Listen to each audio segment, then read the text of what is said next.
बहुत बहुत स्वागत है दोस्तों आप सभी का। आज हम पढ़ेंगे क्लास 11 हिस्ट्री सब्जेक्ट है, चैप्टर नंबर है 7, बदलती हुई सांस्कृतिक परंपरा यानी कि चेंजिंग कल्चरल ट्रेडिशंस। तो इस चैप्टर के जितने भी इंपॉर्टेंट क्वेश्चन आंसर्स हैं जो कि आपके एग्जाम के पॉइंट ऑफ व्यू से काफी इंपॉर्टेंट प्रश्न है, वो मैं आपको समझाने वाला हूँ हिंदी मीडियम में भी और इंग्लिश मीडियम में भी। तो वीडियो को पूरा एंड तक देखिएगा बच्चों, आपको सभी क्वेश्चन आंसर में बहुत अच्छे तरीके से समझा दूंगा दोनों ही लैंग्वेज में। और देखने के बाद वीडियो अच्छी लगे तो अपने दोस्तों को भी शेयर कर दीजिएगा। चलिए देखते हैं क्वेश्चन नंबर फर्स्ट।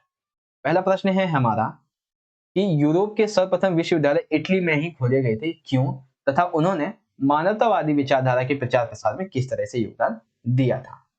तो सबसे पहला देखिए इस प्रश्न की बात करते हैं। लॉन्ग क्वेश्चन है ये आपका, तो एक लाइन आप यही लिख देंगे कि यूरोप के सर्वप्रथम विश्वविद्यालय कहाँ खोले गए? इटली में। अब देखिए 20वीं शताब्दी में पादुआ व बोलोनिया विश्वविद्यालय किसके केंद्र थे? अध्ययन की, विधि शास्त्र अध्ययन के केंद्र थे। उससे पहले यहाँ पे सबसे महत्वपूर्ण अध्ययन अध्ययन किसका होता था? कानूनी प्रक्रिया का। और इसी कानूनी प्रक्रिया को रोमन संदर्भ में पढ़ाया जाने लगा, किसके कारण? फ्रांचेस्को पेट्रोक के कारण। इनके प्रयत्नों की वजह से जो रोमन कानून मतलब जो कानून था वहां का, उसको रोमन संदर्भ में पढ़ा जाने लगा। और कई सारे प्राचीन जो लेखक थे उनकी रचनाओं को भी इन विश्वविद्यालयों में पढ़ाया गया। इन नगरों में, ये जो नगर थे, ठीक है, इटली के जो नगर थे जहाँ पे विश्वविद्यालय दोनों थे, पादुआ और बोलोनिया, तो यहाँ पे वाणिज्यिक एवं व्यापार यानी कि जो वाणिज्यिक था और जो व्यापार था, इसकी क्या होने लगी? वृद्धि होने लगी। ये काफी मात्रा में व्यापक रूप से फैलने लगा। तो यहाँ पे वकीलों की जरूरत पड़ी, नोटरी की आवश्यकता पड़ने लगी। नोटरी का मतलब क्या है? जो भी बड़े पैमाने पर व्यापार होते हैं उनके व्यापार के लिए नियमों को बनाना, उनके नियमों की व्याख्या करना, उनके समझौते को तैयार करना, यही क्या कहलाता है? व्यापार कहलाता है। एक जैसे अकाउंटेंट होता है ये, और ये मतलब जो काम आज ये कंपनी का सीईओ करता है, अकाउंटेंट करता है, वो सारे काम उस समय नोटरी करता था। तो वकील और नोटरी की जरूरत हमें इसलिए पड़ी थी। अब विधि शास्त्र के अध्ययन के केंद्र, ठीक है, पहले इसको मैं एक बार रफ कर दूं। देखिए, एक तो विधि शास्त्र के अध्ययन के केंद्र, कानूनी प्रक्रिया, व्यापार के बढ़ने की वजह से रोमन संदर्भ में कानून को पढ़ाया जाना, प्राचीन लेखकों की रचनाओं को पढ़ाया जाना। इसी संस्कृति को 19वीं शताब्दी में इतिहासकारों ने क्या कहा? मानवतावाद। अब देखिए आप कहेंगे सर यहाँ पे तो आपने 20वीं शताब्दी लिख रखा है। देखिए ये वो समय है जब ये जो दोनों विश्वविद्यालय थे वो पूर्णतः प्रसिद्ध हो चुके थे। बाकी ये जो पॉइंट्स हैं वो इससे पहले के कि ये विश्वविद्यालय बना कैसे, ठीक है, ये प्रसिद्ध कैसे हुआ। आप समझे? अगला अगला क्या, अभी तो हम वही देखेंगे। देखिए मानवतावादी विचारधारा के प्रचार प्रसार में योगदान, क्या योगदान रहे? तो हमने समझ लिया अभी 19वीं सदी में एक नई संस्कृति का जन्म हुआ जिसे हम कहते हैं मानवतावादी संस्कृति। अब समझिए विश्वविद्यालयों में, ये जो विश्वविद्यालय थे यहाँ पर व्याकरण सब्जेक्ट पढ़ाने वाले, अलंकार विषय पढ़ाने वाले, कविता विषय पढ़ाने वाले, इतिहास, नीति दर्शन, इन सभी विषयों को पढ़ाने वाले जो अध्यापक थे उनको मानवतावादी अध्यापक कहा जाता था। ये सभी विषय धार्मिक नहीं होते थे बल्कि कौशल पर बल देते थे, जो कि व्यक्ति के चर्चा वाद विवाद से विकसित होते थे। ठीक है, तो मानवतावादी विचारधारा के प्रचार प्रसार में योगदान की अगर हम बात कर लें तो सबसे पहले तो आप लिख देंगे ये मानवतावादी अध्यापक थे कौन, ये विषय कैसे थे। और एक शब्द है हमारा ह्यूमैनिटी, ये आपका जो चैप्टर फर्स्ट है उसमें जो आदि मानव थे, हमारे पूर्वज थे लाखों वर्ष पहले, उनका विकास किस तरह से हुआ, ये सारी चीजें में बताई गई हैं। तो उसे भी हम जब आपका फर्स्ट चैप्टर करेंगे तो उसे देखेंगे। अभी फिलहाल में आप ये समझिए एक शब्द है ह्यूमैनिटी, जो कि लातिनी शब्द किससे बना है? ह्यूमैनिटास से। ये भी किसका है? एक रोमन जो संस्कृति है उसमें काफी महत्वपूर्ण रोल प्ले करता है। ठीक है, उसके बाद आ जाता है आगे। आगे क्या है? मानवतावादी विचारधारा के प्रचार प्रसार में इटली के जीवांत बौद्धिक नगरों का योगदान। अब वो बौद्धिक नगर कौन कौन से हैं? देखिए एक नया विश्वविद्यालय जो कि फ्लोरेंस में काफी प्रसिद्ध था, जो कि पेट्रोक का स्थायी नगर निवास था, फ्लोरेंस। अब देखिए ये फ्लोरेंस जो था, इस विश्वविद्यालय में जो मानवतावादी विचारधारा जो थी वो काफी प्रसिद्ध हुई। कैसे हुई? इसके पीछे दो व्यक्तियों का हाथ है, यानी कि इसके पीछे दो व्यक्तियों का योगदान है। एक है दाते अलिघियारी, एक है कलाकार जोटो। तो दाते अलिघियारी क्या करते हैं? ये किसी धार्मिक संप्रदाय विशेष से संबंधित नहीं थे, पर उन्होंने अपनी कलम धार्मिक विषयों पर चलाई, यानी कि ये स्वयं जो थे वो किसी धर्म को अपने स्वरूप में ढालने नहीं देते थे, ठीक है, लेकिन फिर भी इन्होंने अपने कलम के जरिए अपनी जो लेखनी है, अपनी लेखन कला के माध्यम से कई विषयों के बारे में, जो धार्मिक विषय हैं उन पर इन्होंने अपनी बातें लिखी है।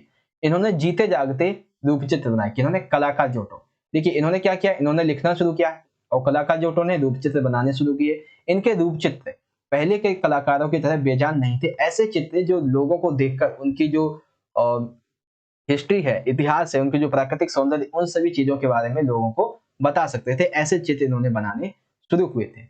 अब एक पॉइंट यहाँ पे आप रेनेसां व्यक्ति के बारे में लिख सकते हैं, या फिर 2 मार्क्स में ये अलग से पूछ लेगा रेनेसां व्यक्ति कौन है। तो एक ऐसा व्यक्ति जिसकी अनेक रुचियां हो और उसको अनेक हुनर में महारत हासिल हो। अब देखिए कैसे, जैसे मान लीजिए कोई एक व्यक्ति है, वो विद्वान है, ठीक है। अब ये इसकी जो ये रुचि जो है वो मेन किस में है, विद्वान में। मतलब ये महारत इसको हासिल है विद्वान में, लेकिन इसकी रुचियां कैसी हैं? रुचियां कूटनीतिक भी है, ये धर्मशास्त्रज्ञ भी है, कलाकार भी है, साइंटिस्ट भी है, संगीतकार भी है। ऐसे सारे पॉइंट्स आप इसमें लिख देंगे, ठीक है। तो अब आपको ये क्वेश्चन पूरी तरीके से क्लियर हो गया होगा कि मानवतावादी विचारधारा में जो इटली के नगर थे, इनका क्या योगदान रहा। ठीक है बच्चों, समझ में आएगा आप सभी को। अब चलिए इंग्लिश में देख लेते हैं। तो इंग्लिश में देखें, why were the first universities of Europe played in Italy, या फिर कह सकते हैं फॉर्म्ड, कह सकते हैं एस्टेब्लिश्ड, कह सकते हैं। And what did the contribute to spread of humanistic ideology, यानी कि मानवतावादी विचारधारा में किस तरह से इन्होंने योगदान दिया। तो सबसे पहले तो आप ये लिखेंगे why the first universities of Europe were opened in Italy, क्यों खोली गई। उसके बाद आप लिख देंगे contribution of the propagation of humanistic ideology. अब इसके बारे में आप जो यहाँ पे पॉइंट देख सकते हैं, इसे आप इजीली पढ़ सकते हैं, ठीक है। जैसे योगदान लिखेंगे तो दांते अलिघेरी, आर्टिस्ट जोटो, रेनेसांस पर्सन कौन होते हैं, इनके बारे में आप लिख देंगे, ठीक है। तो हिंदी में देखिए मैंने आपको इजीली अच्छे तरीके से सारी चीजें समझा दी हैं। अब आप इंग्लिश मीडियम के स्टूडेंट्स हैं तो आप इसे इजीली वीडियो को पॉज करके यहाँ पे पढ़, ठीक है बच्चों। आगे बढ़ जाएं। चलिए अगला क्वेश्चन देखते हैं, question number second. Video around आपकी आधे घंटे की बनेगी, तो वीडियो पूरा देखें, आपको सभी क्वेश्चन आंसर समझ में आएंगे। क्वेश्चन नंबर है सेकंड, ये काफी इंटरेस्टिंग क्वेश्चन है बच्चों, और काफी इंपॉर्टेंट भी है। कैसे इंपॉर्टेंट है देखिए, प्रश्न 2 है 15वीं और 16वीं शताब्दी, यानी कि 1500 600 16वीं शताब्दी में महिलाओं की स्थिति का वर्णन कीजिए, या फिर पुनर्जागरण का। 14वीं और 15वीं शताब्दी को पुनर्जागरण काल कहा जाता है, तो पुनर्जागरण काल में महिलाओं की स्थिति का वर्णन कीजिए, ठीक है। तो महिलाओं की स्थिति क्या रही है ये समझाएंगे। तो उत्तर देखते हैं, व्यक्तिगता और नागरिकता, यानी कि जो समाज होता है उसमें महिलाओं को बोलने का जो अधिकार था उसकी बात हो रही है। तो व्यक्तिगता और नागरिकता के नए विचारों से महिलाओं को दूर रखा गया। बोलने के लिए, नागरिकता के अधिकारों के लिए महिलाओं को हमेशा समाज में दूर रखा गया था। सार्वजनिक रूप से अभिजात व संपन्न परिवारों के पुरुषों का प्रतिनिधित्व होता था, यानी कि समाज में जिसके पास पैसा अधिक होता था वो इन छोटे छोटे लोगों पर, इन छोटे छोटे जो गरीब लोग होते थे, इन पर अपना प्रभुत्व जमा के रखता था। और घर परिवार में वही ज्यादातर निर्णय लेते थे, यानी कि समाज में जो निर्णय लेते थे वो अभिजात व संपन्न परिवार के पुरुष ही लेते थे। अब समझिए महिलाओं की स्थिति के बारे में। तो महिलाएं जो थी उन्हें कारोबार में परामर्श देने का अधिकार नहीं था। अपने पति जो थे वो जो भी काम करते थे, ठीक है, उस काम में ये क्या करते थे, अधिकार परामर्श नहीं दे सकती थी। महिलाओं को दहेज, मतलब महिलाओं के जो दहेज थे वो पुरुष क्या करते थे, अपने व्यापार में लगा देते थे, ठीक है। जब शादी हुई है, महिला का जो दहेज मिला है, मान लीजिए 10 रुपए मिला है, 20 रुपए या फिर 50 रुपए, 100 रुपए, जो भी पैसा मिला है या जो वस्तु मिली है उसे किस में लगा देते थे, अपने व्यापार में। तो यानी कि समझ में क्या आ रहा है आपको कि महिलाओं की शादी जो है वो पूरे, मतलब जो पुरुष थे वो शादी किस लिए करते थे, दहेज को अपने व्यापार में लगाने के लिए।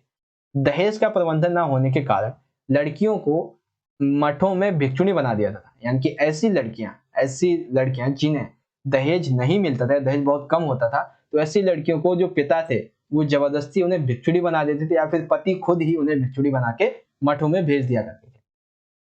सार्वजनिक जीवन में महिलाओं की भागीदारी कम थी। उन्हें सिर्फ एक परिवार तक ही सीमित माना जाता था, यानी कि उन्हें समाज में क्या हो रहा है, क्या नहीं, क्या घट रहा है, क्या घटना नहीं होने वाली है, क्या होने वाला है, इन सभी से उनको कोई भी रूबरू नहीं कराता था। वो सिर्फ और सिर्फ परिवार तक ही सीमित रह जाते थे। महिलाओं तथा लड़कियों को शिक्षा देना उचित नहीं माना जाता, यानी कि समाज के लोग जो थे उनकी मानसिकता इतनी खराब थी कि भाई महिलाएं हैं, लड़कियां इन्हें तो क्या करना है, चूल्हा चौका करना है बस, तो उन्हें शिक्षा देने का क्या मतलब है।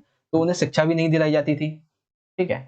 व्यापारी परिवार में जब पुरुष घर से दूर जाते थे तो महिलाएं व्यापार को संभालती थी। अब देखिए यहाँ पे आते महिलाएं, जो कौन सी महिलाएं हैं, जो कि जो अभिजात वर्ग हैं, बड़े बड़े जो व्यापारी हैं, उनकी महिलाओं की बात हो रही है। तो ऐसी महिलाएं जो व्यापारिक परिवारों से थी, तो वो क्या करती, जब उनके पुरुष दूर चले जाते थे किसी काम के वश, तो उनकी महिलाएं जो थी वही व्यापार को संभालती थी, ठीक है। उसके बाद आगे लिखेंगे, अब कुछ ऐसी महिलाएं थी जिन्होंने बौद्धिक रचनात्मक कार्य भी किए। अब देखिए जो प्रश्न आया है आप यहाँ पर, तो यहाँ पे देखिए आपको दोनों ही महिलाओं की स्थिति के बारे में लिखना है, एक तो गरीब और एक जो अमीर है, ठीक है, समाज में उच्च वर्ग और निम्न वर्ग दोनों वर्ग की महिलाओं के बारे में लिखना है। तो ये पॉइंट जो है वो उच्च वर्ग की महिलाओं के बारे में, ठीक है, जिसमें आप दो उदाहरण लिखेंगे, एक लिखेंगे वेनिस निवासी कसांद्रा फेदिल और एक है मांटुआ की मार्चिसा इसाबेल, ठीक है। तो देखिए वेनिस निवासी कसांद्रा फेदिल ये एक यूनानी और लातिनी भाषा में विद्वानी महिला थी। इन्होंने लिखा था कि महिलाओं को शिक्षा ना तो पुरस्कार देती है ना किसी सम्मान का आश्वासन, यानी कि जो महिलाएं हैं उनके लिए ना जो शिक्षा है वो एक तरह से धब्बा है, क्योंकि ना तो लोग उन्हें मतलब शिक्षा लेने देते हैं, मतलब शिक्षा उन्हें पढ़ाते नहीं है। तो इसीलिए जो शिक्षा है वो ना तो महिलाओं के लिए पुरस्कार है ना ही तो उनके लिए सम्मान का आश्वासन है। यद्यपि प्रत्येक महिला को सभी प्रकार की शिक्षा को प्राप्त करने की इच्छा रखनी चाहिए और उसे ग्रहण करना चाहिए। इनकी समाज में जितनी भी गरीब महिलाएं हैं वो अगर चाहें तो अपनी इच्छा को प्रबल करके जो शिक्षा है उसे प्राप्त कर सकती है, ठीक है, ये उनका मानना था। लेकिन उस समय का समाज ऐसा करता नहीं था। गणतंत्र की आलोचना, यानी कि ये जो कसांद्रा फेदिल थी इन्होंने गणतंत्र की आलोचना करते हुए एक शब्द कहा, क्या कहा, स्वतंत्रता की एक बहुत सीमित परिभाषा निर्धारित करने के लिए जो महिलाओं की अपेक्षा पुरुषों की इच्छा का ज्यादा समर्थन करते हैं। यानी कि इन्होंने गणतंत्र की एक देश की आलोचना करते हुए कहा कि ऐसे गणतंत्र का कोई मतलब नहीं है जहां पे जो अधिकार है वो ज्यादातर अधिकार किसको दिए जाए, पुरुषों को ही, और महिलाओं को सिर्फ और सिर्फ घर घर तक ही सीमित रखा जाए। तो इस चीज का इन्होंने विरोध किया था। अब उसके बाद दूसरी महिला आती है मांटुआ की मार्चिसा इसाबेल दी इस्ते। इन्होंने क्या किया था, इन्होंने अपने पति की अनुपस्थिति में अपने राज्य पर, देखिए बहुत बड़ी बात है, किस पर, राज्य पर शासन किया था, ठीक है। तो जब आप जो अमीर महिलाएं हैं उनकी बात करेंगे तो आप एक पॉइंट ये वाला भी उसी में डाल देंगे, ठीक है, ये वाला व्यापारिक महिलाओं में, व्यापारिक परिवार में जब पुरुष घर से दूर होते हैं तो महिला ही व्यापार को संभालती थी, ये पॉइंट भी आप उसी में डाल देंगे। समझ में आएगा आप सभी को। क्वेश्चन नंबर आपका सेकंड, आगे बढ़ जाएं, अगला क्वेश्चन देखें। चलिए बात करते हैं अगले क्वेश्चन की। एक सेकेंड, क्वेश्चन नंबर इंग्लिश में देखिए, सेकंड क्वेश्चन कैसे लिखेंगे, describe the condition of the places in 15th and 16th centuries, ठीक है, describe the condition of women in the Renaissance period, यानी कि जो एक सेकेंड क्या लिखा था यहाँ पे, हाँ पुनर्जागरण काल, ठीक है, और यहाँ पे कहीं वुमेन तो लिखा ही नहीं है, या एक सेकेंड, हाँ ठीक है, describe the condition of the women in the 15th and 16th centuries. तो आप कैसे लिख देंगे, यहाँ से आंसर शुरू करेंगे आप, ठीक है। सभी पॉइंट्स, ये सारे पॉइंट्स किसके हैं, जो निम्न वर्ग की महिलाएं हैं उनके बारे में, और ये दो पॉइंट हैं कसांद्रा फेदिल और इसाबेल दी इस्ते के, ये किसके बारे में है, ऐसी महिलाएं जिन्होंने कुछ बौद्धिक कार्य किए थे उनके बारे में। समझ में आ गया आप सभी को ये वाला पॉइंट भी। आगे बढ़ जाए अगले क्वेश्चन की तरफ, क्वेश्चन नंबर थर्ड देखते हैं। चलिए क्वेश्चन नंबर थर्ड देखते हैं। अच्छा भाई, हाँ देखिए ये प्रश्न जो है वो काफी इंपॉर्टेंट है। इंपॉर्टेंट क्यों है, क्योंकि इस प्रश्न को कई तरीके से पूछा जा सकता है। कौन कौन से तरीके हैं वो देखिए, सबसे पहले पूछ लेगा ईसाई धर्म के अंतर्गत वाद विवाद का वर्णन कीजिए, यानी कि ईसाई धर्म जो था उस समय का उसमें क्या वाद विवाद फैला हुआ था इसे समझाइए। दूसरा पूछेगा प्रोटेस्टेंट सुधारवाद से आप क्या समझते हैं और इसकी सफलता का वर्णन कीजिए, ठीक है, दूसरा टाइप हो गया। तीसरे टाइप में पूछ लेगा ईसाई धर्म के अंतर्गत वाद विवाद को लेकर मार्टिन लूथर किंग के योगदान का वर्णन कीजिए। चौथे टाइप में पूछेगा ईसाई धर्म के अंतर्गत वाद विवाद क्यों हुआ और इसके क्या परिणाम हुए। अब आप एक चीज देखिए, एक ही क्वेश्चन को आप जब मतलब इन चार तरीकों से देखेंगे तो आपको हर एक चीज में अलग अलग नजर आएगी, लेकिन नहीं, आपको इन चारों क्वेश्चन में सिर्फ और सिर्फ एक क्वेश्चन का आंसर लिखना है। वो कैसे लिखना है, ईसाई धर्म के अंतर्गत वाद विवाद क्यों हुआ, इसके क्या परिणाम निकले, और जो मार्टिन लूथर किंग थे इनका क्या योगदान रहा है। ये तीनों ही, चारों ही जो पॉइंट हैं, इन चारों ही क्वेश्चन में आपको यही सारे आंसर लिखने हैं। समझ में आ गया आप सभी को। तो इस तरह से आप एक क्वेश्चन को जब अलग तरीके से पूछा जाएगा तो इस तरह से लिख देंगे। आप समझते हैं इसके आंसर को। तो देखिए 15वीं और आरंभिक 16वीं शताब्दियों में उत्तरी यूरोप के विश्वविद्यालयों के अनेक विद्वान मानवतावादी विचारों की ओर आकर्षित हुए, यानी कि मानवतावादी विचार जो थे वो 15वीं और आरंभिक 16वीं शताब्दी में काफी फैलने लगे थे। इटली के विपरीत उत्तरी यूरोप में मानवतावाद ने ईसाई चर्च के अनेक सदस्यों को आकर्षित किया था। यानी कि मानवतावादी जो विचार थे वो इतने ज्यादा प्रबल हो गए थे, इतने ज्यादा फैलने लगे थे कि इटली के जो सॉरी इटली नहीं, जो उत्तरी यूरोप था वहां पे ईसाई धर्म जो सबसे अधिक था, जो ईसाई धर्म के अलावा जो व्यक्ति थे उन्होंने क्या किया, इस मानवतावादी विचारधारा को अपनाने लगे। उन्होंने ईसाइयों को अपने पुराने धर्म ग्रंथ बताए, मतलब ईसाइयों को अपने पुराने धर्म में बताए गए तरीकों से धर्म का पालन करने का आह्वान किया एवं उन्होंने कर्मकांड को त्यागने की बात की। यानी जो मानवतावादी विचारक उत्तरी यूरोप में बने थे उन्होंने क्या किया, ईसाइयों को जो पुराने धर्म ग्रंथ में बताए गए तौर तरीके थे उनको समझाने की कोशिश की। किन्होंने, देखिए ये क्या है, ये है मानवतावादी और ये है ईसाई। तो इन्होंने क्या किया, इन्हें बताया कि भाई जो पुराने हमारे धर्म ग्रंथ है उनके अनुसार आप धर्म का पालन या आवाहन करवाइए, जो फालतू के कर्मकांड है उन्हें त्याग दीजिए। वह ईश्वर में विश्वास रखते थे, ईश्वर को मनुष्य बताते थे। किसी भी व्यक्ति को अपना जीवन मुक्त रूप से चलाने की पूरी आजादी है। मनुष्य को अपनी खुशी इसी वर्तमान में ढूंढनी चाहिए। यानी कि जब यह जो मानवतावादी विचार था, विचारक जो थे ये काफी मात्रा में जब फैलने लगे तब एक नया समूह सामने निकल कर आया इन्हीं का, जो क्या कहते थे, ये ईश्वर में विश्वास रखते थे और कहते थे कि ईश्वर जो वो मनुष्य है हमारी तरह, और ये किसी भी व्यक्ति को अपना जीवन सुचारू रूप से और स्वतंत्र रूप से चलाने की बात करते हैं और मनुष्य को अपनी खुशी वर्तमान में ही ढूंढनी चाहिए, इसकी ये बात कहते हैं। ठीक है, तो एक विवाद आपको क्या समझ में आ गया कि ईसाई और मानवतावादी विचार जो थे इनके विचार में कर्म कांडों को त्यागने की बात की गई है वो अलग है। अब आगे समझिए, ईसाई मानवतावादी जैसे कि इंग्लैंड के टॉमस मोर और हॉलैंड के इरेमस, ठीक है, ईसाई मानवतावादी, इनका यह मानना था कि चर्च एक लालची और साधारण लोगों से बात बात पर लूट खसोट करने वाली संस्था। देखिए ईसाइयों की ही संस्था में, ठीक है, ईसाई धर्म को मानने वाले ही जो मानवतावादी विचारक थे उनको अपनाया, जैसे कि टॉमस मोर और हॉलैंड के इरेमस। तो इन्होंने कहा कि जो चर्च है वो लालची और साधारण लोगों को बात बात पर लूट खसोट करने वाली संस्था है। अब एक 2 मार्क्स का क्वेश्चन आपका बन जाएगा, पाप स्वीकारोक्ति क्या है। तो पाप स्वीकारोक्ति क्या है, पादरियों का लोगों से जो धन था, जो पैसा था, उसको ठगने का सबसे सरल तरीका था पाप स्वीकारोक्ति नामक दस्तावेज। अब ये क्या था, इसमें व्यक्ति को उसके सारे किए गए पापों से छुटकारा दिलाने के नियम थे। यानी कि इसके अंदर ऐसे नियम थे जो व्यक्ति के द्वारा किए गए किसी भी पाप को उसे उस पाप से मुक्ति दिला सकते थे। तो जो मानवतावादी विचारक थे वो ईसाइयों की इस बात से नाराज होते थे, वो इसका क्या करते थे, विरोध करते थे, पाप स्वीकारोक्ति था।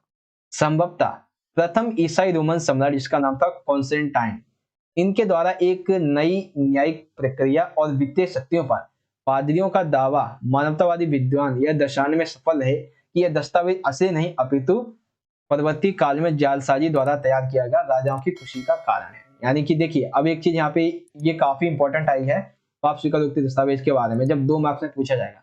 पहले तो आप लिख देंगे धन से ठगने का सबसे सरल तरीका है, और इसमें क्या बताया गया है, व्यक्तियों को उसके सारे के पापों से छुटकारा दिलाने के नियम है। अब उसके बाद प्रथम ईसाई रोमन सम्राट जिसका नाम था कॉन्स्टेंटाइन, ठीक है, इन्होंने क्या किया था, एक न्यायिक और वित्तीय शक्तियों के द्वारा पादरियों का जो एक दावा था, कौन सा दावा, कि ये जो दस्तावेज है, कौन सा, पाप स्वीकारोक्ति दस्तावेज, ये असली नहीं है बल्कि अभी से कुछ समय पहले ये जालसाजी के द्वारा, यानी कि राजाओं के द्वारा अपने खुशी के लिए बनाया गया एक ऐसा दस्तावेज था जिससे वो जनता से धन को लूट सके। तो इस चीज को वो इस राजा को दर्शाने में सफल रहे। तो अब देखिए ईसाई जो राजा था उसी को जब ये बता दिया गया कि ये जो दस्तावेज है वो खराब है, वो सही नहीं है, तो अब आप सोचिए वाद विवाद तो होना बनता है। तो अभी तक 2 चीजें आप समझ गए होंगे, एक कौन सी, एक तो कर्मकांड त्यागने की जो बात है, ठीक है, इसको लेकर विवाद। उसके बाद दूसरा विवाद आता है पाप स्वीकारोक्ति दस्तावेज को लेकर, ठीक है। फिर आगे देखिए, अब आ जाता है प्रोटेस्टेंट सुधारवाद, मार्टिन लूथर किंग के बारे में, ठीक है। तो मेन जो हमारा आंसर है उसका देखिए एक पार्ट तो हमारा यहाँ पे खत्म हो गया 4 मार्क्स में, ठीक है। कौन कौन से विवाद थे, ये 2 विवाद थे। अब आता है प्रोटेस्टेंट सुधारवाद। तो इस सुधारवाद की अगर हम बात करें, ठीक है, देखिए 1517 में एक जर्मन युवा भिक्षु जिनका नाम था मार्टिन लूथर, इन्होंने कैथोलिक चर्च के विरुद्ध एक अभियान छेड़ा। इसके लिए उन्होंने यह दलील पेश की कि मनुष्य को ईश्वर से संपर्क साधने के लिए पादरी की आवश्यकता नहीं है। तो 1517 में किसने, जर्मनी युवा भिक्षु जिसका नाम था मार्टिन लूथर, तो इन्होंने क्या किया, कैथोलिक चर्च के विरुद्ध एक आंदोलन, एक अभियान छेड़ दिया। ये कहा कि हमें मनुष्य से, मतलब जो मनुष्य है उसे ईश्वर से संपर्क साधने के लिए पादरी की आवश्यकता नहीं है। और मार्टिन लूथर ने अपने अनुयायियों को यह आदेश दिया कि वे ईश्वर में पूर्ण विश्वास रखें, क्योंकि केवल उनका विश्वास ही उन्हें एक सम्यक यानी कि एक अच्छा जीवन, सम्यक जीवन की ओर ले जा सकते हैं और उन्हें स्वर्ग में भी प्रवेश दिला सकते हैं। इस आंदोलन को किसका नाम दिया गया, प्रोटेस्टेंट सुधारवाद का, जिसके कारण जर्मनी और स्विट्जरलैंड के चर्च ने पोप तथा कैथोलिक चर्च से अपने सभी के सभी संबंध जो थे वो समाप्त कर दिए। तो सबसे पहले तो आपने ये समझ लिया कि ये प्रोटेस्टेंट सुधारवाद क्या था, या फिर मार्टिन लूथर किंग का इसमें क्या योगदान था। तो किसके द्वारा लाया गया, मार्टिन लूथर किंग के द्वारा लाया गया। इसके जब हम परिणाम की अगर हम बात करते हैं, ठीक है, तो परिणाम में एक पॉइंट आप क्या लिख देंगे, जर्मनी और स्विट्जरलैंड, यहाँ के चर्च ने पोप से और कैथोलिक चर्च से अपने जो संबंध थे वो क्या कर दिए, खत्म कर दिए। मार्टिन लूथर ने आह्वान किया कि जो जर्मनी शासक है वो किसान विद्रोह का दमन करें, क्योंकि जो किसान विद्रोह है वो कहीं ना कहीं इस प्रोटेस्ट जो सुधारवाद आंदोलन चल रहा है इसमें अड़चन डाल रहे थे, ठीक है। तो उस किसान विद्रोह को दबाने के लिए राजा का आह्वान किया। अब हम बात कर लेते हैं इसकी सफलता की, ठीक है। तो इसकी अगर हम सफलता की बात करें, इसकी सफलता भाई, प्रोटेस्टेंट सुधारवाद की सफलता, तो एक सफलता आपको समझ में आई कौन सी, कि जर्मनी और स्विट्जरलैंड के चर्च ने, जर्मनी और स्विट्जरलैंड के जो चर्च थे उन्होंने पोप से और कैथोलिक चर्च से अपने जो संबंध थे उनको खत्म कर दिया। उसके बाद क्या हुआ, दूसरा पॉइंट लिखेंगे, यूरोप के अनेक क्षेत्रों की तरह फ्रांस में भी कैथोलिक चर्च ने इन लोगों से अपनी पसंद के अनुसार उपासना करने की छूट दे दी। यानी कि जब यहाँ पे इन्हें पता चला कि जो जर्मनी और स्विट्जरलैंड के चर्च हैं इन्होंने पोप से और कैथोलिक चर्च से अपने संबंध समाप्त कर दिए, तो इसी डर की वजह से जो यूरोप थे यहाँ पर भी अनेक क्षेत्रों में कैथोलिक चर्च ने, जो कैथोलिक चर्च था, ठीक है, इसने क्या किया कि सभी लोगों को, जो ईसाई लोग थे उन्हें कहा कि आप अपने अनुसार उपासना कर सकते हैं। दूसरा पॉइंट, तीसरा लिखेंगे, इंग्लैंड के शासकों ने पोप से अपने संबंध, देखिए कहां की बात हो रही है, पहले हमने देखा जर्मनी और स्विट्जरलैंड की, उसके बाद आ गया यूरोप, फिर आया इंग्लैंड। तो इंग्लैंड के जो शासक थे उसने अपने पोप से संबंध तोड़ दिए, उसके उपरांत जो राजा या फिर रानी था वो इंग्लैंड के चर्च के प्रमुख बन गए। कैथोलिक चर्च ने स्पेन और इटली में पादरियों ने सादा जीवन और निधनों की सेवा पर जोर दिया। यानी कि जब कैथोलिक चर्च को लगा कि भाई अब हमारा बेड़ा गर्क होने वाला है, हमारा जो दबदबा है वो खत्म होने वाला है, तो इन्होंने क्या किया, स्पेन और इटली, यहाँ पर जो पादरी थे इन्होंने क्या किया, सादा जीवन और जो निर्धन लोग थे उनकी सेवा में अपना जीवन लगाने का फैसला कर लिया। उसके बाद प्रोटेस्टेंट जो लोग थे इन्होंने संघर्ष करने के लिए इग्नेशियस लोयोला ने 1540 में सोसाइटी ऑफ जीसस, ये भी इंपॉर्टेंट पॉइंट है, सोसाइटी ऑफ जीसस की स्थापना किसने की थी और ये थी क्या, तो 1540 में इग्नेशियस लोयोला ने सोसाइटी ऑफ जीसस नामक एक संस्था की स्थापना की, ठीक है, जिसके अनुयायी क्या कहलाए थे, जेसुइट। और उनका सबसे मुख्य कर्तव्य था, जो ध्येय था, वो था निर्धनों की सेवा करना और दूसरी संस्कृतियों के बारे में अपने ज्ञान को ज्यादा व्यापक बनाया जाना। तो 2 मार्क्स में एक अलग से भी आपका पॉइंट बन सकता है कि सोसाइटी ऑफ जीसस नामक संस्था की स्थापना किसने की, तो इग्नेशियस लोयोला ने। इसके जो अनुयायी थे वो क्या कहलाते थे, जेसुइट कहलाते थे। क्यों बनाया गया, तो निर्धनों की सेवा में जो कैथोलिक चर्च था, ठीक है, वो अपना सारा जो ध्यान है वो निर्धनों की सेवा में लगाएगा और दूसरी संस्कृतियों के बारे में अपने ज्ञान को व्यापक बनाएगा। अब देखिए ये जो एक पॉइंट है अन्य जर्मन सुधारक, ये एक क्वेश्चन से थोड़ा अलग पॉइंट है, फिर भी हम इसे पढ़ लेते हैं, क्योंकि अगर जब देखिए इसमें से आपको कुछ याद नहीं रहता तो ये एक पॉइंट आप ये डाल सकते हैं। एनवे फर्स्टेड संप्रदाय के नेता, इन्होंने मोक्ष के विचार को हर तरह के सामाजिक उत्पीड़न के अंत होने के साथ जोड़ दिया। उनका कहना था क्योंकि ईश्वर ने सभी इंसानों को एक जैसा बनाया, इसलिए उनसे कर देने की अपेक्षा नहीं की जा सकती। यानी कि ये जो अन्य जन्म सुधारक थे जिनका नाम था एनवे फर्स्टेड, ठीक है, ये इस संप्रदाय के एक नेता थे।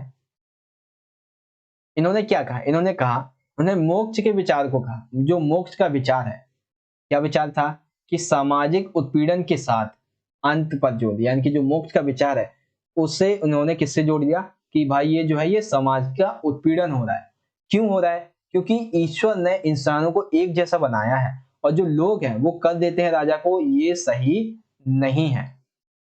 ठीक है, तो यहाँ पे आपका ये क्वेश्चन नंबर 3, ईसाई मानवतावादी विचार के अंतर्गत जो विवाद था इसके क्या परिणाम निकले, ये सारी चीजें यहाँ पे कंप्लीट हो जाती है।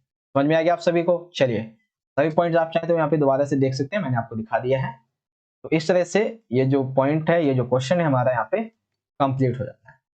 आगे बढ़ जाए, इंग्लिश में देखते हैं। तो देखिए इसको कैसे लिखेंगे, डिस्क्राइब द डिबेट अंडर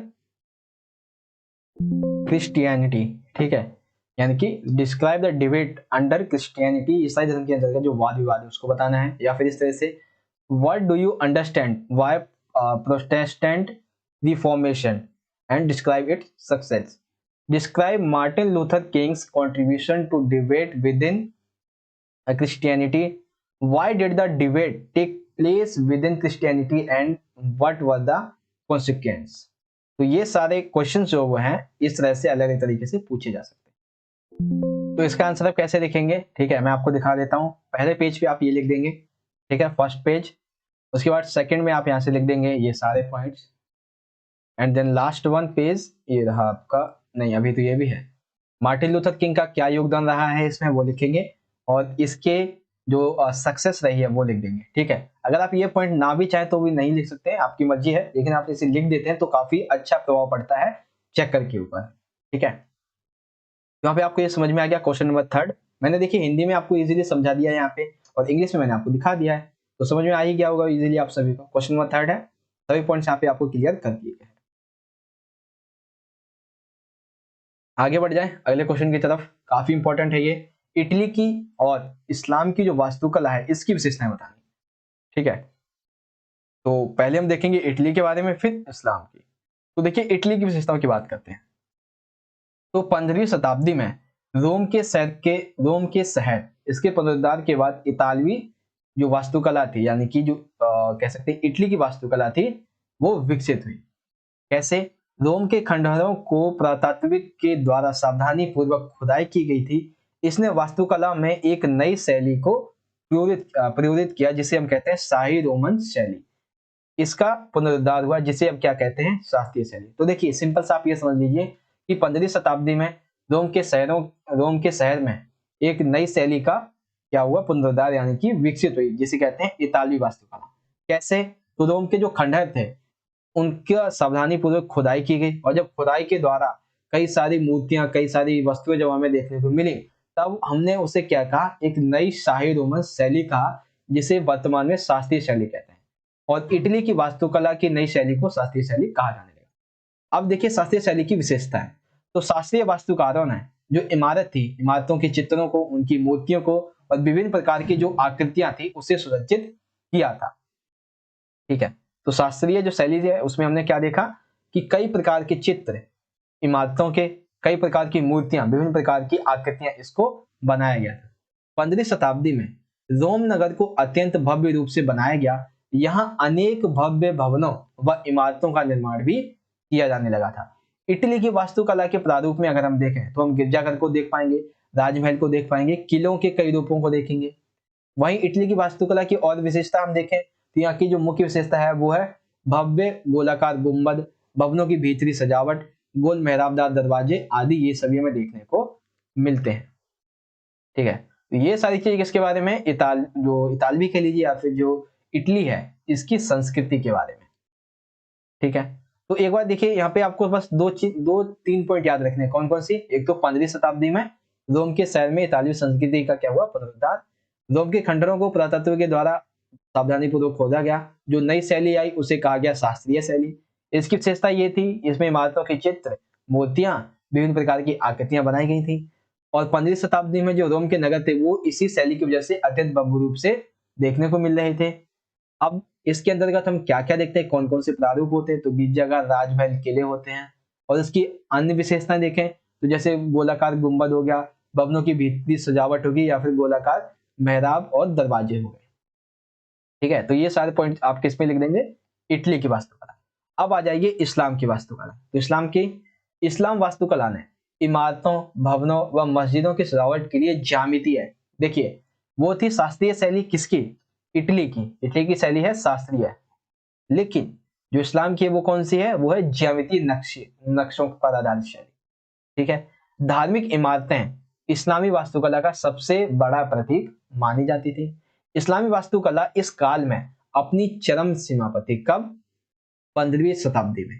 ठीक है, इस काल पे अपनी चरम सीमा पे थी क्योंकि इसका विकास काफी अधिक तेजी से हो रहा था। स्पेन से लेकर मध्य एशिया तक जो मस्जिदें थी, जो तीर्थ स्थल थे, मकबरे थे, ये एक ही मूल डिजाइन, कौन सी मूल डिजाइन, जिसमें हम मेहराब सम्मिलित कर सकते हैं, गुंबद, मीनारें, खुले आंगन, ये सभी थे, और मुसलमानों की आध्यात्मिक और व्यवहारिक जरूरतों को व्यक्त किया गया। अब देखिए यहाँ पे एक चीज में आप कंफ्यूजन हो सकते हैं। देखिए कौन सी कंफ्यूजन हो सकती है, यहाँ पे एक चीज याद रखिएगा कि जो इस्लामी वास्तुकला है उसमें मस्जिदें, तीर्थ स्थल और मकबरे सम्मिलित हैं। वहीं अगर हम बात करें इटली की, तो इसमें गिरजाघर, राजमहल और किले सम्मिलित हैं। यहाँ पे क्या है, इसमें अगर हम एक डिजाइन की बात करें तो हमें मेहराब देखने को मिलती है, गुंबद, मीनारें और खुले आंगन दिखाई देते हैं। लेकिन इटली की वास्तुकला में हमें गोलाकार गुंबद दिखते हैं, भित्ति सजावट दिखती है, गोलाकार मेहराब, दरवाजे दिखते हैं। ठीक है, ये समझ में आ गया। उसके बाद विशाल भवनों में जैसे कि बल्ब के आकार के गुंबद हो गए, छोटी मीनारें हो गई, घोड़ों के खुरों के आकार मेहराब हो गए, मरोड़दार यानी कि घुमावदार खंभे हो गए, आश्चर्यचकित कर देने वाले हुआ करते थे। यानी कि जो सारी विशेषताएं हैं वो सभी हमें इस्लाम की वास्तुकला की एक ऐसी पहचान देते हैं जो काफी अ, अचानक सी थी, यानी कि बहुत ऐसी थी जो लोगों को बहुत कम पता थी। ठीक है, इसी विशेषता की वजह से इसे पढ़ा जाता था। ऊंची मीनारें और खुले आंगन का प्रयोग इसमें इस्लामी वास्तुकला के भवनों में नजर में आता था। यानी कि खुली ऊंची ऊंची मीनारें हुआ करती थी इसमें, ठीक है, और आंगन हुआ करते थे, और इसी वास्तुकला को इसमें हम देखा करते थे। ठीक है, तो यहाँ पे तो आई होप आप सभी को समझ में आ ही गया होगा क्या है ये। तो इटली की वास्तुकला, इस्लाम की वास्तुकला, ये सारे पॉइंट्स आप इजीली याद कर लेंगे। चलिए इंग्लिश में देख लीजिए, इंग्लिश में कैसे लिखेंगे। Mention the features of Italian and Islamic architecture. तो सबसे पहले following are the features of Italian architecture. जो इटालियन आर्किटेक्चर थे इसकी क्या क्या विशेषता है वो आप यहाँ पे इजीली वीडियो को पॉज करके पढ़ सकते हैं। Second, following are the features of Islamic architecture. Islamic architecture के क्या विशेषताएं थी वो यहाँ पे आप पढ़ सकते हैं, इसको वीडियो को पॉज करके चाहें तो। ठीक है, आगे बढ़ जाए अगले क्वेश्चन की तरफ। चलिए अगला क्वेश्चन देखते हैं। अब हमारा सबसे आखिरी प्रश्न आता है। आखिरी प्रश्न कौन सा है, देखिए। हाँ, ये प्रश्न है, ये भी आपका छोटा सा लेकिन काफी इंपॉर्टेंट प्रश्न है। क्या प्रश्न है, देखिए।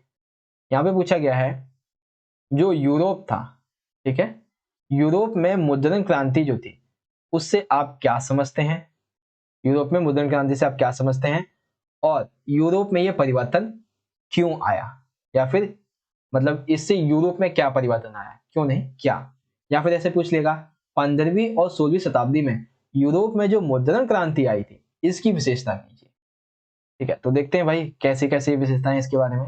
तो सबसे पहले मुद्रण क्रांति की शुरुआत। तो मुद्रण क्रांति की जब हम शुरुआत लिखते हैं तो हम सबसे पहले किसके बारे में बताएंगे। देखिए पहला पॉइंट हम लिखेंगे, यूरोपीय लोग जो थे वो अन्य लोगों के मुद्रण प्रौद्योगिकी के लिए चीनियों तथा मंगोलों के शासकों के ऋणी थे। यानी कि यूरोप में जो मुद्रण क्रांति आई वो कहां से आई थी, वो आई थी क्या कहते हैं, चीनी और मंगोली शासकों से। 16वीं शताब्दी में एक क्रांतिकारी मुद्रण प्रौद्योगिकी की शुरुआत हुई। कब? 1455 में जर्मन मूल के जोहानिस गुटेनबर्ग, ठीक है, जर्मन मूल के कौन से, जोहानिस गुटेनबर्ग, इन्होंने सबसे पहले छापे खाने का निर्माण किया था। और उनके छापे खाने में, उनकी इस कार्यशाला में सबसे पहले जो बुक छपी थी वो थी बाइबल। और इस बाइबल की एक ही दिन में 150 प्रांतियां छापी गई, यानी कि 150 पुस्तकें छापी गई। अब इसी एक काम को करने में जो जैसे पहले क्या होता था कि हाथों से लिखा जाता था, तो एक भिक्षु एक बाइबल को लिखने के लिए कई दिन लगा देता था। अब वो कई दिनों का काम सिर्फ और सिर्फ मात्र कुछ घंटों में ही या कुछ मिनटों में ही हो जाता था। ठीक है, तो ये तो हो गया मुद्रण क्रांति की शुरुआत। अब समझिए मुद्रण क्रांति जो है इसके पुस्तक जो थी इसके लाभ, मुद्रित पुस्तकों के लाभ, यानी कि मुद्रण क्रांति के लाभ। तो मुद्रित पुस्तकें आसानी से उपलब्ध होने लगी, उनको बेचा जाने लगा, जिससे व्यापार बढ़ा। छात्रों को केवल अध्यापक के जो व्याख्यान हुआ करते थे उनके नोट्स पर अब निर्भर नहीं रहना पड़ा था, वो अपने से भी किताब को पढ़ के अपने नोट्स भी बना सकते थे। फोर्थ है, जो विचार थे और जो मत थे वो जानकारी अब पहले की अपेक्षा तेजी से प्रसारित होने लगी थी। नए नए विचारों को बढ़ावा मिलने लगा था। एक मुद्रित पुस्तक जो कई सौ पाठकों के पास बहुत जल्दी से पहुंच सकती थी, इसी वजह से नए नए विचार और तेजी से फैलने लगे। जो पाठक हुआ करता था वो एकांत में बैठकर अपने मनपसंद, जैसे कहानी होता है, लव स्टोरी वगैरह होती है, ऐसी पुस्तकों को पढ़ सकता था, क्योंकि वह उन्हें बाजार से खरीद सकता था। इससे लोगों के अंतर्गत एक पढ़ने की जो कला थी, पढ़ने की जो आदत थी, वो भी यहाँ पर विकसित होने लगी थी। तो ये एक छोटा सा क्वेश्चन था मुद्रण क्रांति के बारे में। इंग्लिश में देखेंगे तो ऐसे लिख देंगे, what do you understand by the printing revolution in Europe and what changes did this bring to Europe? Describe the printing revolution in Europe in the 15th and 16th century. तो सबसे पहले तो आप लिख देंगे beginning of the printing revolution, और second लिख देंगे एडवांटेज ऑफ प्रिंटिंग्स बुक्स। ठीक है, तो इस तरह से आप इसे लिख देंगे इजीली। समझ में आ गया आप सभी को, इंग्लिश में भी और हिंदी में भी।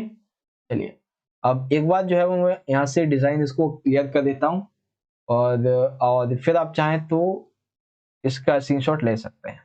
देखिए अब यहाँ से स्टार्ट करते हैं। पहला प्रश्न यहाँ पे दिया हुआ है। बच्चों आपको अगर वीडियो अच्छी लगी हो तो अपने दोस्तों के साथ जरूर शेयर कीजिएगा। सभी क्वेश्चन आंसर मैं आपको दोबारा से यहाँ पे दिखा देता हूँ, हिंदी में भी और इंग्लिश में भी। ठीक है, वीडियो अच्छी लगी हो तो दोस्तों को जरूर शेयर कीजिएगा, और चैनल को भी सब्सक्राइब कर लीजिएगा, क्योंकि ऐसी इंपॉर्टेंट वीडियोस आपको चैनल पे और भी मिलने वाली है।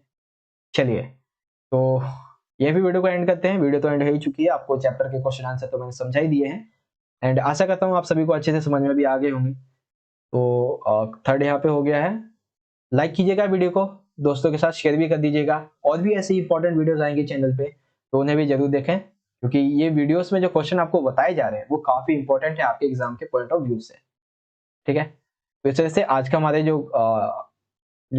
कह सकते हैं वीडियो था क्वेश्चंस का, वो खत्म हो गया है।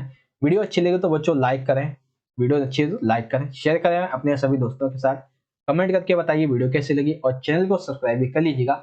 मैं मिलूंगा आपसे अगली वीडियो में, तब तक के लिए आप पढ़ते रहिए और अपना ख्याल रखिए। धन्यवाद। जय हिंद, वंदे मातरम।